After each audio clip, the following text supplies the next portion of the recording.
everyone, Professor Gustin here, and we are in week 3 of microbiology. We're going to be talking about prokaryotic cells.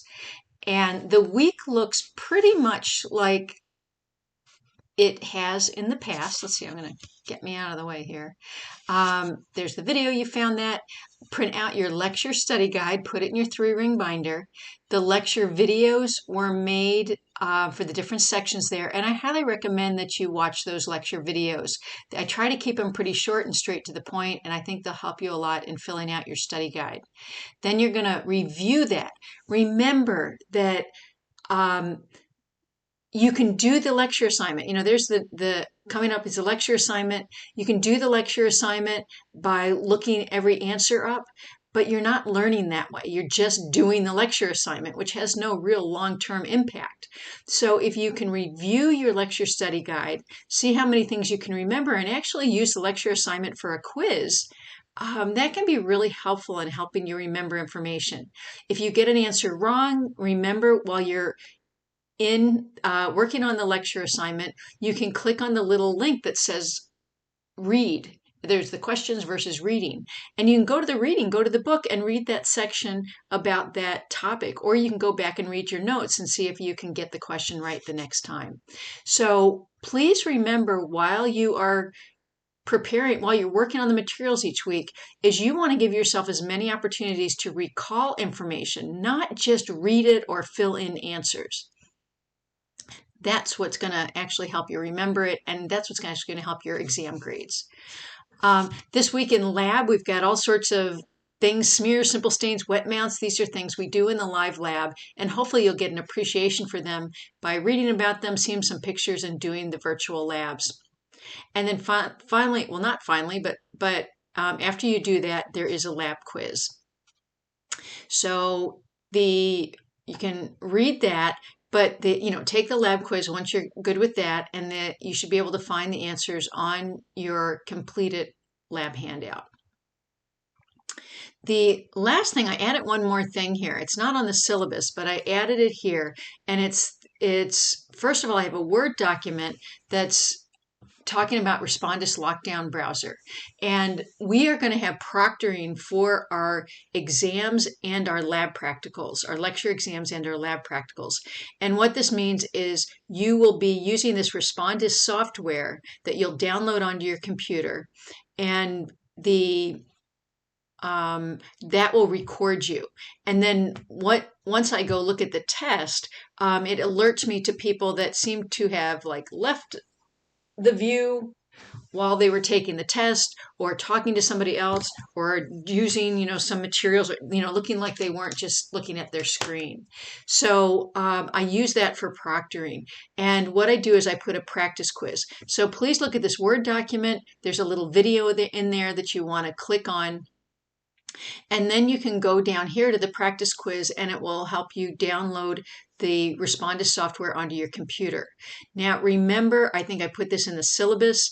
It said if you have a Chromebook, Respondus will not work. So you need to use something other than a Chromebook when you're taking a lecture exam or a lab practical.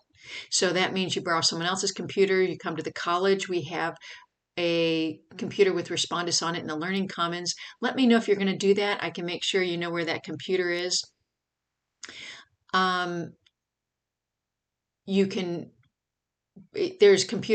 laptops you can borrow from the library, where you could make sure that they have Respondus on that, and you could do that. So please take this quiz. You'll notice that what I did, and so this is just practice. You get 2 points for just trying it out. And then I leave it so you can open this Respondus practice quiz for the rest of the semester if you ever want to go back and make sure it still works on your computer or on a different computer you're using. You'll notice that I say this is worth 2 points, and I reduced the lab quiz from 7 points to 5 points. So I'm giving you a couple points to do this Respondus practice quiz. Notice the due date isn't until the end of week 3. All your other assignments are, here we go. All your other assignments are due at the end of, all these assignments are due at the end of week 3. We're in week 3. except for Respondus, I'm giving you 2 weeks to do that. So if you're having a problem with it, this isn't due till the end of week 4.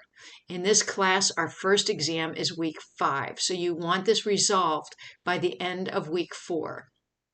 Let me know if you're having any problems. Also, while I've got exams on my mind, is week 5. We not only have our first lecture exam, but we have our first lab practical. And that's a lot to give you in 1 week, but it's just the way the schedule works, and I can't figure out a better way to do it. So week 5, you're going to have a lot to do as far as testing, studying and testing. Again, for lecture and lab, you should be practicing now on recalling information, practicing your learning outcomes, saying them out loud, practicing vocabulary, going through your lecture handouts, making sure you understand the concepts that are presented there. So I would be working on that now. So week 5 is going to really challenge you. Gosh, I felt like I had one more thing to say. One of the things I find with exams in these online courses is I'll get a lot of A's and I'll get a lot of F's. And sometimes they're my 2 most common grades on tests and practicals. And it really tells you that you need to be studying and not just reading material, you need to recall it. And that's unlike every assignment we've had so far. So far, everything we have, you've been able to do it open book. You didn't have to recall it. But when we get to the exam number 1 and the lab practical, you have to recall that without notes. That being said, so week 5 is our first exam and our first lab practical. The exam number 1 will cover the lecture study guides from weeks 1, 2, 3, 4. And the lab practical 1 will study the lab handouts from weeks 1, 2, 3, 4. Okay? So be getting ready for that, be thinking about that, and let me know if there's anything I can do to be helpful. Meanwhile, good luck.